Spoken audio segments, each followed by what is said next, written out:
ආයුබෝවන් සරණ ජ්‍යොතිෂ YouTube නාලිකාවත් එක්ක සම්බන්ධ වෙලා ඉන්න ඔයාලව ගොඩක් ආදරෙන් පිළිගන්නවා.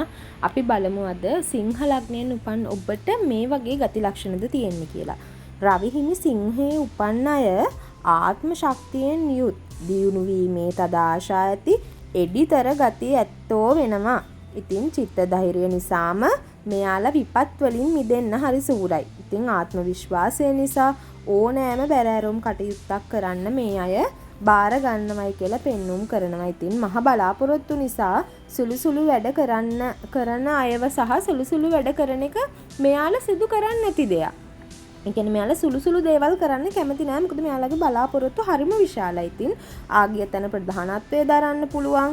අන්තිම මොහොත දක්වා වෙනස් නොකරන හිත නිසා මූලිකත්වයේ දරාගෙන ප්‍රසිද්ධියට පැමිණෙන්න පුළුවන් මේ අයට. ඉතින් මන්ත්‍ර ශාස්ත්‍රය, කාව්‍ය ශාස්ත්‍රය, චිත්ත කර්මාන්තවලට මේ අය හරිම ප්‍රියයි. ඒ වගේ හරිම දක්ෂයි. ඒ වගේම තමයි සිහි කල්පනාවෙන් යුක්තව ක්‍රමානුකූලව කටයුතු කරන අය තමයි මේ සිංහ ලග්නයෙන් ඉතින් ඉපදෙන්නේ. ඒ වගේම ජීවිතේ ජය පක්ෂයේම තමයි භාජනය වෙන්නේ මෙයාලට. ඒ කියන්නේ මෙයාලා හැම දෙයකින්ම වගේ ජය ගන්න හරි සූරයි. ඉතින් Taman නම් කාටවත් මුලින් වරදක් කරන්න නම් යන්නේ නැහැ. ඒ වගේම තමයි හරිම ආඩම්බර ගති තියෙනවා මෙයාලගේ.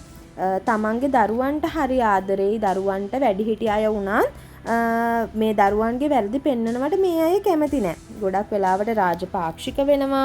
අන්‍යයන්ගෙන් ගරු බුහුමන් નિરાයාශයෙන්ම මෙයාලට හිමි වෙනවයි කියලා තමයි පෙන්눔 කරන්නේ. හරි හෝ වැරදි වේවා. තමාගත් අදහසම ක්‍රියාවේ යෙදෙන්නට උත්සාහ ගන්නවා මේ අයගේ. ඉතින් ඒ වගේම තමයි බඩගිනි ඉසිලන්න පුළුවන් ගතියක් තියෙනවා.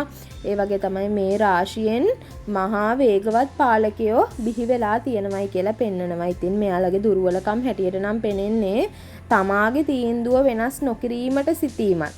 පතල වීමට හා අන්තිම තීන්දුව දීමට ඇති ආශාවක් තමයි දුර්වලකම් ලෙස පෙන්눔 කරන්නේ. රෝග විදිහට ගත්තම හෘදය හා කොඳු වැටේ රෝගවලට භාජනය වෙනවා.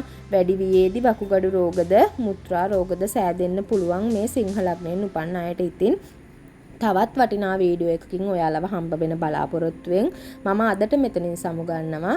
මම සරණ ජ්‍යොතිෂ සේවය වෙනුවෙන් ජ්‍යොතිර්වේදිනී චතුරි ප්‍රනාන්දු. ඔබ සියලුම දෙනාට තෙරුවන් සරණයි.